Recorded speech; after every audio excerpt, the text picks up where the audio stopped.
There are 4 types of jobs that you need to hold in your career in order to be successful. But odds are you haven't held all 4 of them yet. Kayla, I'm not so sure about that. So actually on today's episode, let's debate and see if we actually need these 4 types of jobs. Let's get into it.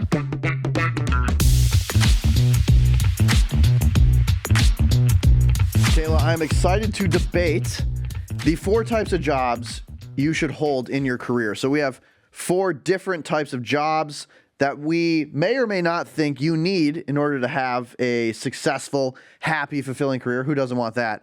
And we're introducing a new segment, which is Kayla's biggest fail of the week.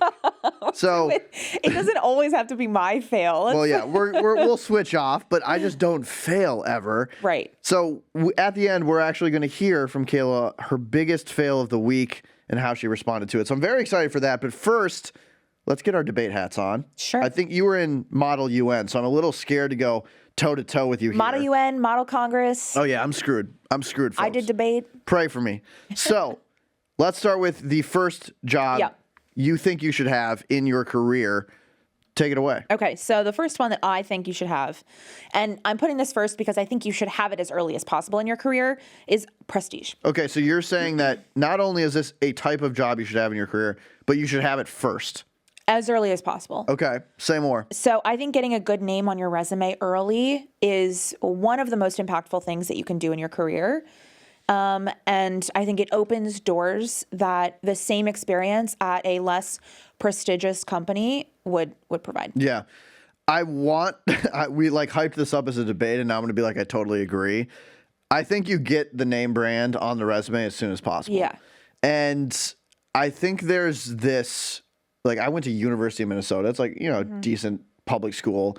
I think there's this like desire where we're like, oh, like it doesn't matter if you go to Harvard or, someplace else. Like it totally matters. And it definitely helps having. Well, it totally matters early. Yeah. If you're in your 30s still talking about how you went to Harvard. It's like if you're still talking about like your ACT score now. Well, first of all, I got a 33, so. I got a 33 too. Did you really? Yeah. Well, you were shocked by that. I'm sorry. What the hell? I'm so sorry. Anyway, yeah, I think eventually the like prestige rubs off because hopefully you've done something since then. But I do think that there is a positive effect, and that's why these institutions are so successful, is because it is a signal that you're competent and smart. And a lot of these schools or companies that we're talking about are hard to get into. And so just by virtue of having the job, people assume, okay, you went through a process, someone at the company assessed you and thought you were very, very talented. And so totally agree. I think as soon as you can get a Goldman, a McKinsey on the resume, you probably should. Yeah, I agree. And I think it's like, if you are early in your career and you have a choice, and the choice is a name brand. This could be a Fortune 500. This could be a large, like a McKinsey, a consulting company, a company that people genuinely view or generally view as prestigious. Yeah, when they hear it, they're like, oh, that's like, you must be smart. Right.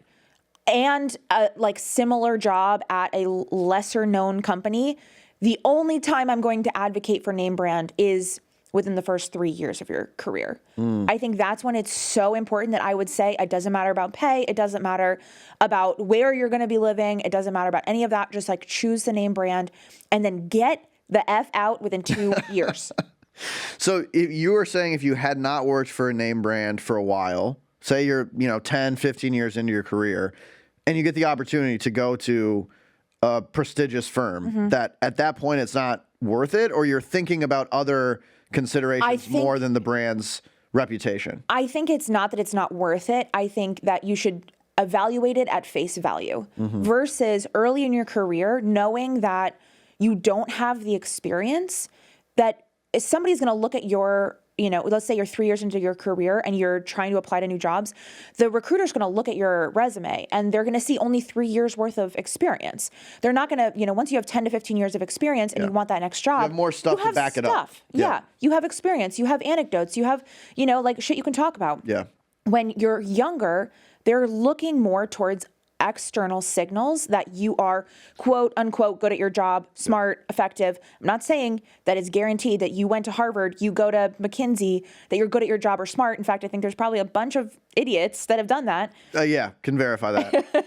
But like, that's a good heuristic, to use your favorite word. Yeah. That recruiters use. So I would say kind of drop everything else when you're early in your career, if you have the opportunity to go to a prestigious firm. And later in your career, yeah, if you want to go to McKinsey as a director or whatever, and you have two choices, McKinsey as a director or some, no-name company as a director, take it. I would ignore the fact that it's McKinsey. Okay. I think that's generally good advice. I will say, because I'm already imagining the pushback to like saying McKinsey and Goldman are great. Like, we're also not saying that like their hiring process is necessarily 100%. Fair or equitable at all. All we're saying is like to me, at least, the way the world is, people do view those institutions as like very positive in general. And maybe some are like tarnishing their reputation and that could change in 10 years. But I think your point about the heuristic is really important, and it maps perfectly to early career. When you don't have a lot of evidence of your talents, people will look at your employer as proof of your talents. And if you have an employer that people recognize and that has been around for a long time and has a good reputation, they're going to assume you are competent. That might not be true, but hey, if you're in, then you're in. Like, well done. Okay, so I think we agree. I want to quickly, as I was doing research for this, like I bucketed like some pros and cons of working for a name brand. So for me, pro, resume enhancement. We've talked about that. Professional network. A lot of these institutions, because they're like viewed as selective and elite, then those people go on to do pretty interesting things in their life. And you could be like, oh, like we both worked at Goldman and now you're at the UN, like, can we get a coffee? It builds a really robust network for you to tap into as you grow in your career. So again, getting that as soon as possible, very helpful. And then my sense is, having not worked or even been close to working for one of these companies, structured training. I feel like they've been around the block. They know how to like put you through like kind of structured development, and that can help your career. The cons to me are it's limited autonomy. Like they have a process. You're not going to be able to like, if you want a lot of autonomy, go work for a startup. You tend to be a little more specialized. Like you're a cog in the machine. The machine is a beast. So like you're just going to do one thing and do it well. And maybe some like work-life challenges. I'm thinking particularly in like the finance industry. Like that's known as an industry where you're kind of ground into dust and then spit away. So those are some of the cons. I would say like the comp might be tricky here. And you maybe have a more nuanced perspective on this, but my sense is like you could get paid more because the companies make money, but also everyone wants to work there. So there's like some downward pressure on compensation because they're making up for it in brand reputation. Yeah, on that one, I don't know. I mean, the like running joke was like, oh, Goldman can get away with paying their people less than like any others because they're still making like so many figures, like 6 to 7 figures. I can't even count up so it's to how many figures. It's like, that's kind of silly. But I think that some of these name brands, these prestigious brands, like do pay pretty well, and that's one of the reasons why they're so coveted. Okay. But I think like when we're talking about prestige, I think it also is important to note that prestige is like subjective. And so yes, when we're talking about those like top firms, the Goldmans, McKinseys, I actually think that not every, recruiter is going to look at that and be like, oh, they must be so smart. It's like, oh, this guy. Another McKinsey grad who helped the Sacklers. You went to BCG, like great. But I also think like, okay, what does prestige look like for you? If you're joining, you want to become a top tier marketer and you want to, maybe it's going to the agency side before you then go in-house. Like, how do you find an agent and maybe an agency that's very specialized to the type of sports marketing that you want to do or something? Like, it's not just like you have to go to Goldman. If you can't get into Goldman, your career's it's understanding who has the good reputations in the industry you want to go into. And if you can get one of those early as a signal to the market that you're talented, like you should jump on that opportunity. Yeah.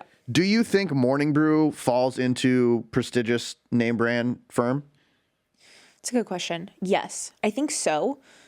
For a specific group of people. Yeah. And I think that's another thing, like for the group of people that I want to view my career as prestigious, like those are the people that, like I'm not like trying to impress, some like 65-year-old corporate whatever cog, and they don't probably know who we are. But like, I think for the type of people that I would want to work with in the future, Morning Brew would be a good name to have on my resume. So yeah. Yeah, I mean, I would say it even more emphatically than you. I think it definitely is, particularly in the media industry. But the benefit of working for a brand like Morning Brew that's very public facing, and I think like people really love, a lot of people know about it, and the amount of assumed competency people have like given to me because I say I work at Morning Brew is out of this world. Like, and I think it's just a lesson. Like, people are much more likely to respond to a cold message if they know the company you work for or it's viewed as cool. If you're at a party and you're talking to someone, you're like, I work at Morning Brew. Oh, they're more interested. And then you never know where that conversation lies. So I'm using this as an example of like this like fringe benefit that's kind of goes unsaid of working for a firm. Like, people are, that is known, people are more likely to answer the phone, want to work with you, think you're cool, think you're smart. You know me, I'm not cool or smart. So thank you, Morning Brew. It's really true. For giving me that halo. But that is the benefit of a name brand. Let's move on to job number 2. So hit me with this one. Okay. Get your ass kicked at work. So I break that down. Is this like you wear many hats? No. Yeah, this is optimizing for learning in one of your jobs. So I think it's the way that I'm thinking about learning as a type of job is it's something where you're working maybe above your pay grade, or maybe you have a very broad JD where you're doing a million different things and it feels like you're getting your ass kicked. Yeah. And I think that one of the best ways to do that, first of all, it's important because then you get to try a bunch of different things. Talk about, collecting dots. Like, you're getting a bunch of different data points on what you like, what you don't like, how to really like work super hard and like get really excited about what you're doing. And I think that typically I would associate this with a smaller startup where earlier in your career, you're given much more responsibility. Maybe the pay's not that great. Maybe you're working your ass off, but it's like you're learning a ton, and then you can use that to kind of springboard into a more specialized role, higher title. Like, it's very, I think it's a very important part of the career trajectory. Yeah, totally agree. And this is, I think, the bucket that I actually like gravitate towards the most, or I have like the most respect for, I guess, is I think this is a really important part of your career. And I totally agree. Like, startup is a great place to get it. I think you can also go work for a larger company, but if your department or your team is like the startup within a startup vibe, you can also get an experience like that. I would say what we did at Morning Brew Learning is very similar to this, where we talked about a name brand firm, you're a cog in the machine. Here, I would say is you're building the machine. And those are very two different skill sets. There's a lot of very smart people you can plug into a process that's already built and they can run it.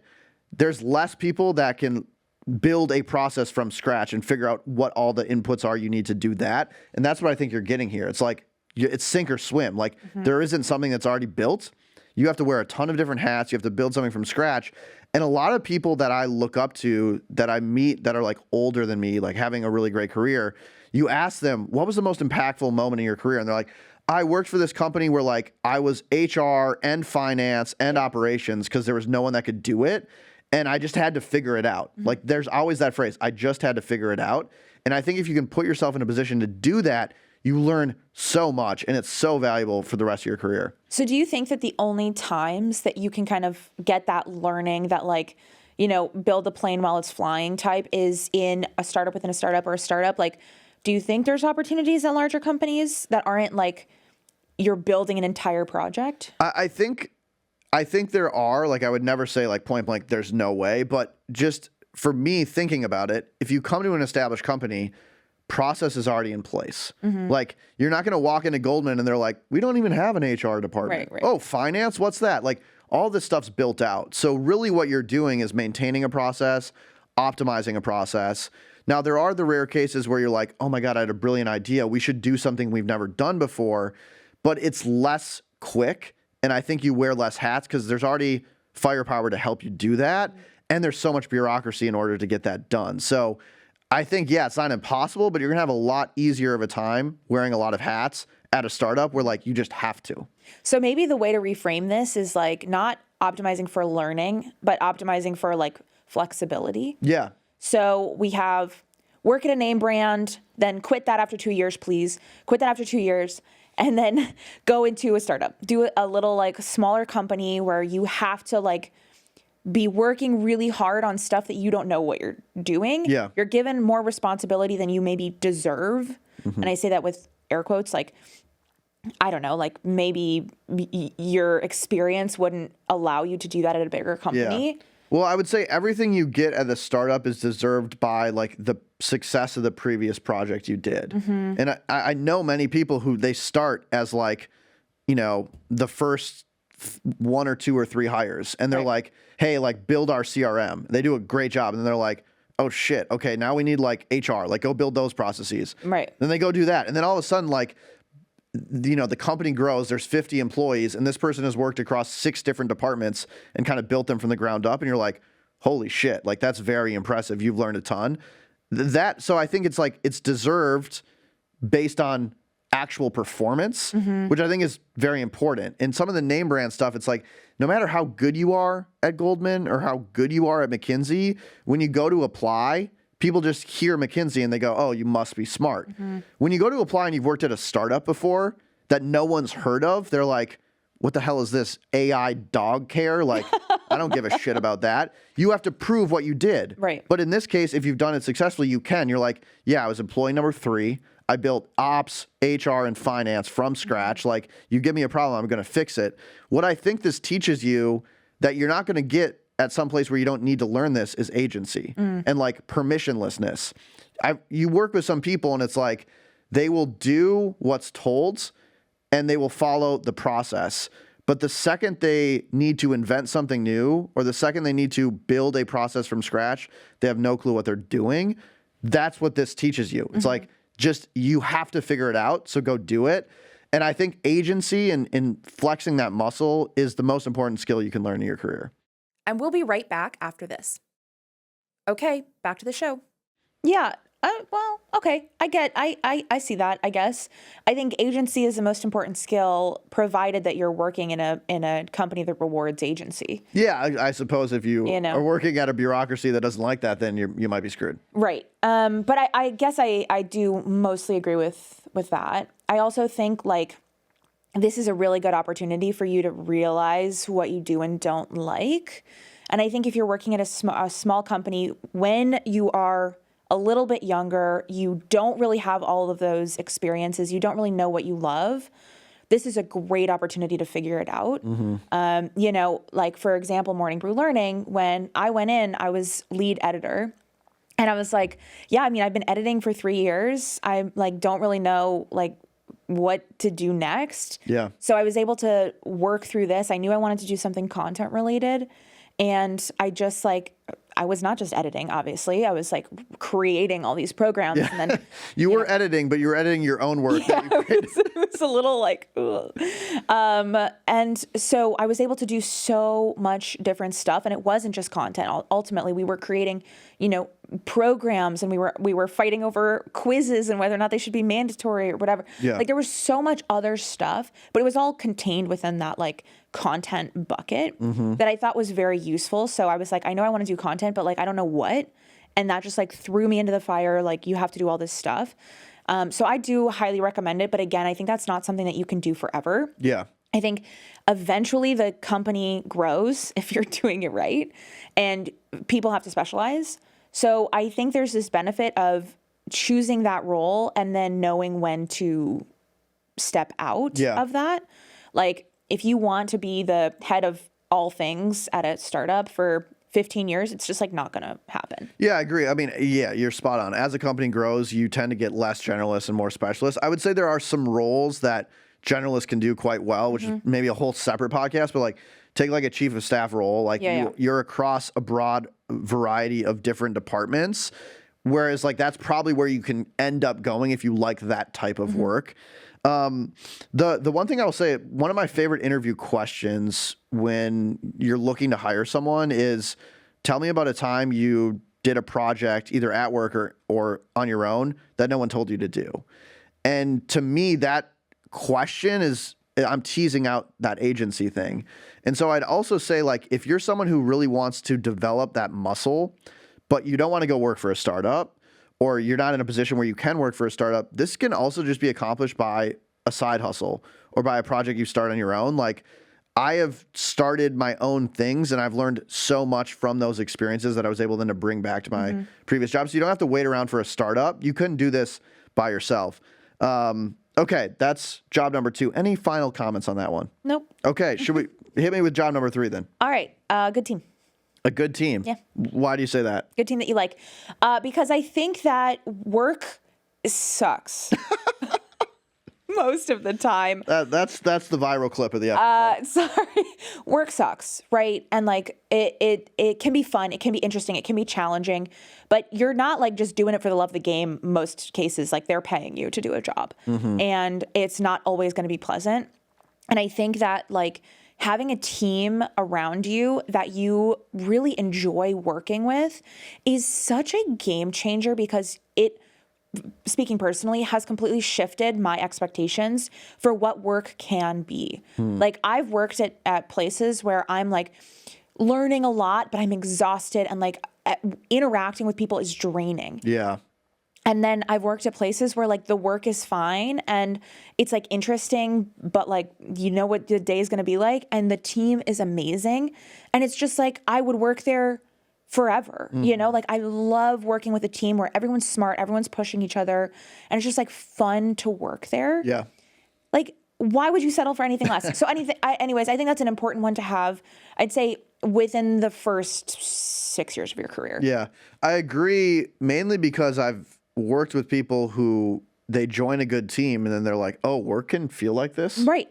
Like, it's kind of revelatory the first time you experience it. You're like, wow, this is like really fun. I enjoy my colleagues. Like, there's like tension, healthy tension, but it's like really fun. You're all moving towards the same goal, and that is like addictive, and I think a really great experience to have. And I would even caveat that as like from a great team to like a great boss. I think for the name brand stuff, for the wear a lot of hats, you don't need a great boss for either of those to get the core benefit out of that.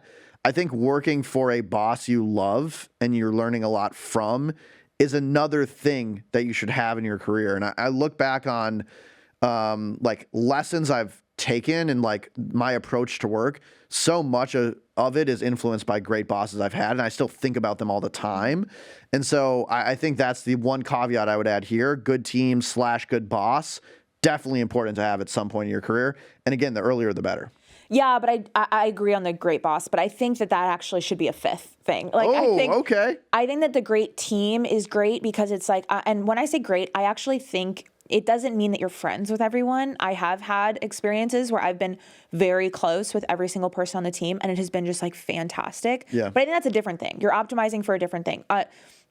Great team, I would say, is like a psychologically safe team. Yeah. Which I think you mentioned when you're like, there's healthy tension there. Yep. Like, being on a team where everyone is like excited about the work and like willing to push back on you, but like challenge you and push through and have healthy discussions, like that's the best. Yeah. And I think it teaches you, and maybe this goes into like the good boss category as well, but like I think it does teach you like operational excellence and like how to have a great meeting and like the types of personalities on a team and how to manage all of them. And if you do want to grow in your career and ultimately manage people, it's great to have been part of a great team in the past, so you can mirror and take and remix some of those lessons. Mirror for those who. Yeah. Did I have a Minnesota accent on that word? Bit. Oh my gosh. We got to get a list of words I can't say. This is tough.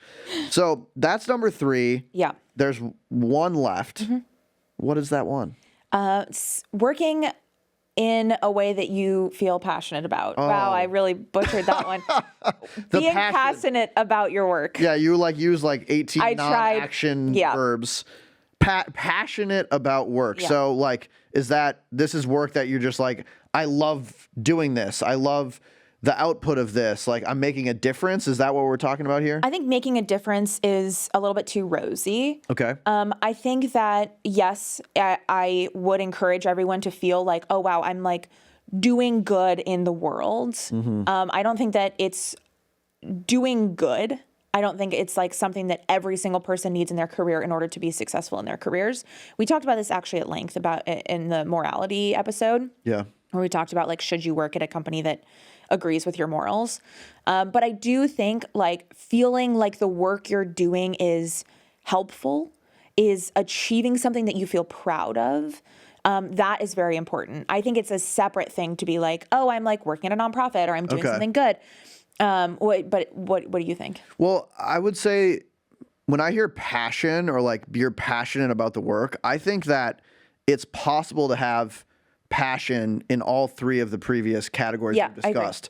You could be passionate about, I don't know, M&A at Goldman. Like totally. There's several people out there in the world that might fall into that bucket. For sure.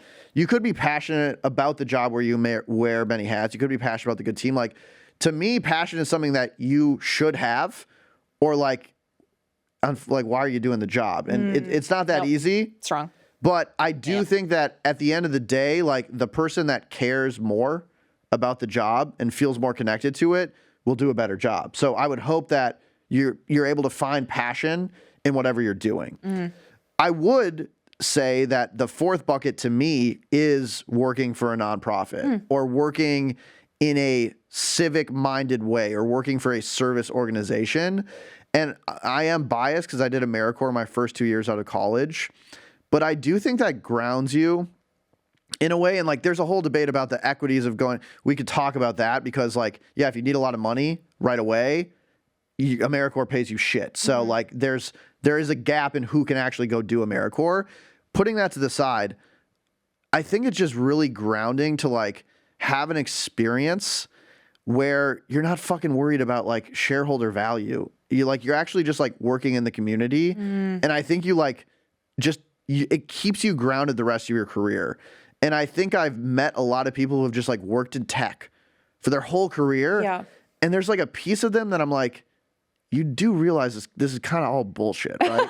This is breaking news. Kyle doesn't give a fuck about shareholder value. No, I do. It's just like there's more to life. Yes. It's a part of life, but like I just feel like it is if you do something that's like civic minded, at least it keeps you tethered to reality a little longer than if you didn't. And I think that's really important. And I think it gives you a perspective on the work you do subsequently that is honestly kind of rare, at least in people I've interacted with, and like really, really beneficial. So that would be the fourth bucket. And I would say it's really important. Yeah. And I haven't worked at a nonprofit as like a full-time job before. Yeah. So I can't really speak to like if that would ground me or not. But you're from the Midwest, so you already got that covered. I'm grounded. Yeah. No, but I hear you. I just think that having that be your full-time job as a job that you need to have, I kind of disagree with. Like, I think there's so many other ways that you can be civic-minded that doesn't involve, taking a $12,000 a year job for 2 years, especially when, I don't know. I just feel like a lot of people can't. 100%. It's a privilege to be able to do that, which is a problem in and of itself. And I totally agree. There's other ways to get that. I mean, you can volunteer. You can do a ton of different things. I would just say I think it's one thing that a lot of people like leave off in their career, or maybe this is like the people I'm hanging around, that I think would be net beneficial if more people did.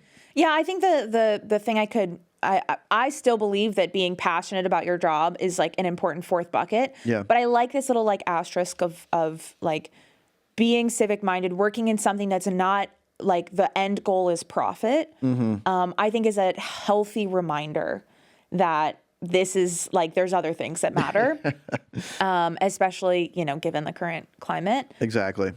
I like that. So let's break down the four that we covered. We covered name brand. Yep. Prestigious firm. Look at me. I work for a cool company. We covered wear a lot of hats, do a lot of jobs, maybe get burned out, but you learned a lot along the way. Maybe it was the learning along the way. That was the real friends. Then we talked about working for a good team, maybe like a good boss and the lessons you learned there. And then working for a job you're very passionate about. Maybe that's nonprofit, or maybe that's just like you love what you do. I think those are like really solid buckets to think about your career. And I would ask you, like, which buckets have you filled yet in your career, and which buckets do you maybe still need to get?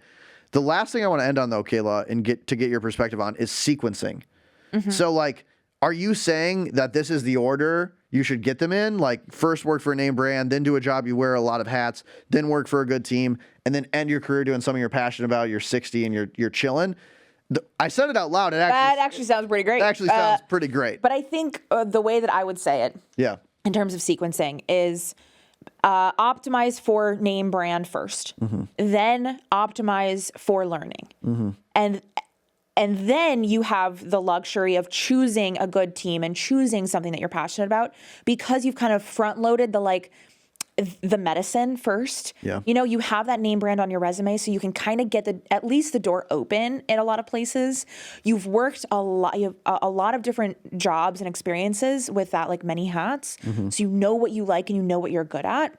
And then you have the luxury of choosing something you're passionate about, optimizing for a good team over everything else.